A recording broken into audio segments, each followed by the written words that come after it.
ഇറാനിൽ ഭൂകമ്പമോ അതോ ആണവ പരീക്ഷണമോ? ഭൂകമ്പമാപിനിയിൽ 5.2 രേഖപ്പെടുത്തിയ വലിയ ഭൂചലനമാണ് കഴിഞ്ഞ മണിക്കൂറുകളിൽ ഇറാനിൽ രേഖപ്പെടുത്തിയത്. നിരവധി കെട്ടിടങ്ങൾ തകർന്നു വീണു, നിരവധി ഭൂപ്രദേശങ്ങൾ മണ്ണിനടിയിലായി. എന്നാൽ ഇത് ഭൂകമ്പമല്ല, ആണവ പരീക്ഷണം നടത്തിയതിൻ്റെ ഫലമായുണ്ടായിട്ടുള്ള ഭൂചലനമാണ് എന്നാണ് സോഷ്യൽ മീഡിയയിൽ പ്രചരിക്കുന്ന ഒരു കഥ. ഇതിനു മുൻപും ഇത്തരം സംഭവങ്ങൾ ഇറാനിൽ ഉണ്ടായിട്ടുണ്ട്. ഇറാൻ രഹസ്യമായി ബാഷർ മേഖലയിലൊക്കെ തന്നെ ഇത്തരത്തിൽ ആണവ പരീക്ഷണങ്ങൾ നടത്തിയിട്ടുണ്ട്. അതിൻ്റെ പ്രകമ്പനങ്ങൾ ഇറാൻ്റെ പല മേഖലകളിലും ഉണ്ടായിട്ടുമുണ്ട്. അതിൻ്റെ ഫലമായി വലിയ കെട്ടിടങ്ങൾ, വമ്പൻ കെട്ടിടങ്ങളടക്കം നിലം പതിച്ചിട്ടുമുണ്ട്. നിലവിൽ അമേരിക്കയുടെ ആക്രമണ ഭീതിയിലാണ് ഇറാൻ. ഇറാനിലെ ആഭ്യന്തര കലഹങ്ങൾ മൂലം രൂക്ഷമായ സാഹചര്യത്തിൽ ഇറാനെതിരെ യുദ്ധപ്രഖ്യാപനം നടത്തിയിരിക്കുകയാണ് അമേരിക്ക. ഏത് നിമിഷവും ഇറാനെതിരെ ഒരു യുദ്ധം അമേരിക്ക നടത്താം. ഇറാന്റെ ചുറ്റും 40,000-ലധികം സൈനികരെ വിന്യസിച്ചു കഴിഞ്ഞു ഇതിനകം അമേരിക്ക. അമേരിക്കയുടെ ഏറ്റവും വലിയ യുദ്ധപ്പടക്കപ്പലായ USS എബ്രഹാം ലിങ്കനെ അമേരിക്ക ഇറാന്റെ അതിർത്തിയിൽ വിന്യസിച്ചു കഴിഞ്ഞു, ഇറാന്റെ നാവിക അതിർത്തിയിൽ വിന്യസിച്ചു കഴിഞ്ഞു. അതുകൂടാതെ തന്നെ ഗൾഫ് മേഖലയിലെ അമേരിക്കയുടെ പ്രധാനപ്പെട്ട എയർ ബേസുകളായ ഖത്തറിലും ജോർദാനിലും അമേരിക്കയുടെ വമ്പൻ വ്യോമ സേനാ വിമാനങ്ങൾ, ഫൈറ്റർ ജെറ്റുകൾ ഇതിനകം തന്നെ എത്തിക്കഴിഞ്ഞിരിക്കുന്നു.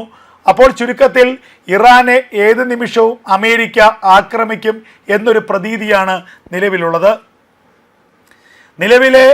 നിലവിലെ ഇറാനിലെ ആഭ്യന്തര കലഹം അവസാനിപ്പിച്ചില്ലെങ്കിൽ, സാധാരണക്കാരായിട്ടുള്ള സിവിലിയൻസിനെ കൊന്നൊടുക്കുന്ന ഇറാൻ റവല്യൂഷണറി ഗാർഡ് കോപ്സിൻ്റെ ഈ പ്രവൃത്തി നിർത്തിയില്ലെങ്കിൽ ഇറാൻ്റെ സുപ്രീം ലീഡറായിട്ടുള്ള ആയത്തുള്ള അലി ഖമേനിയെ വധിക്കുമെന്ന് വരെ അമേരിക്കൻ പ്രസിഡന്റ് ഡൊണാൾഡ് ട്രംപ് ഭീഷണി മുഴക്കിയിരുന്നു.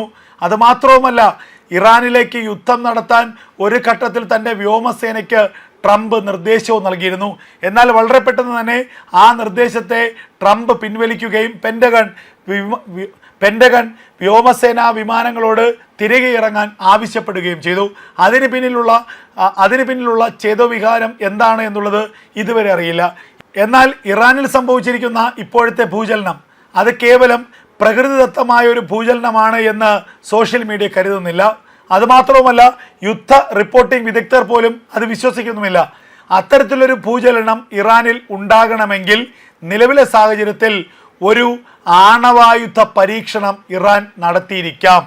അത്തരത്തിലൊരു ആണവായുധ പരീക്ഷണം ബാഷർ ആണവായുധ കേന്ദ്രത്തിന് സമീപം നടത്തിയതിൻ്റെ ഫലമായിട്ടാണ് ഇത്തരത്തിലൊരു പ്രകമ്പനം ഇറാനിലെ ചില പ്രദേശങ്ങളിൽ ഉണ്ടായത് എന്ന ചില വ്യാഖ്യാനങ്ങൾ പുറത്തു വരുന്നു. അതിൻ്റെ ഫലമായിട്ടാണ് 5.2 ഭൂകമ്പമാപിനിയിൽ 5.2 രേഖപ്പെടുത്തിയ വലിയ ഭൂചലനം, വലിയ പ്രകമ്പനം ഇറാനിലുണ്ടായത് എന്ന തരത്തിലുള്ള വ്യാഖ്യാനങ്ങൾ വരുന്നുണ്ട്.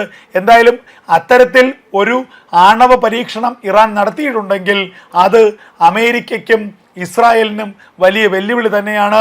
ഇറാൻ്റെ പക്കൽ എവിടെ നിന്നൊക്കെയോ ആണവായുധങ്ങൾ എത്തിയിരിക്കുന്നു.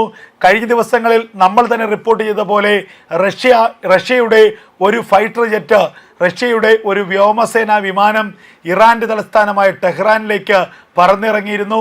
ആ വിമാനത്തിൽ കൊണ്ടുവന്നത് ആണവായുധങ്ങൾ നിർമ്മിക്കുന്നതിനുള്ള ഏറ്റവും പ്രധാനപ്പെട്ട അസംസ്കൃത വസ്തുക്കളോ ആണ് എന്ന തരത്തിലുള്ള ചില വാർത്തകളും അന്താരാഷ്ട്ര മാധ്യമങ്ങൾ റിപ്പോർട്ട് ചെയ്തിരുന്നു. അതിനോട് ചേർത്ത് വായിക്കേണ്ടതാണ്. കൂടാതെ ചൈനയിൽ നിന്നുള്ള 2 കൂറ്റൻ പടക്കപ്പലുകൾ ഇറാൻ തീരത്തേക്ക് നങ്കൂരമിടുകയും ദിവസങ്ങൾക്കുള്ളിൽ തിരികെ ചൈനയിലേക്ക് പോവുകയും ചെയ്തതായിട്ടുള്ള ചില വാർത്തകളും ചില അന്താരാഷ്ട്ര ന്യൂസ് ഏജൻസികൾ നൽകിയിരുന്നു. ഇതൊക്കെ ചേർത്ത് വായിക്കുമ്പോൾ റഷ്യയുടെയും ചൈനയുടെയും സഹായം ഇറാനുണ്ട്. ഈ 2 രാജ്യങ്ങളുടെയും സൈനിക സഹായത്തോടു കൂടി അമേരിക്കയെ വെല്ലുവിളിക്കുകയാണ് ഇറാൻ. ഇപ്പോൾ ഇതാ ഇറാൻ ആണവ പരീക്ഷണം നടത്തിയതായുള്ള സൂചനകൾ പുറത്തു വരുന്നു. ഇറാനിൽ വലിയ തോതിലുള്ള വലിയ ഭൂചലനത്തിന് സമാനമായ പ്രകമ്പനം ഉണ്ടായിരിക്കുന്നു. അത് കേവലം പ്രകൃതിദത്തമായ ഭൂകമ്പമല്ല, ഭൂചലനമല്ല, മറിച്ച് ആണവ പരീക്ഷണം നടത്തിയതിൻ്റെ ഭാഗമായിട്ടുള്ള പ്രകമ്പനമാണ് എന്നുള്ള സൂചനകളാണ് പുറത്തു വരുന്നത്.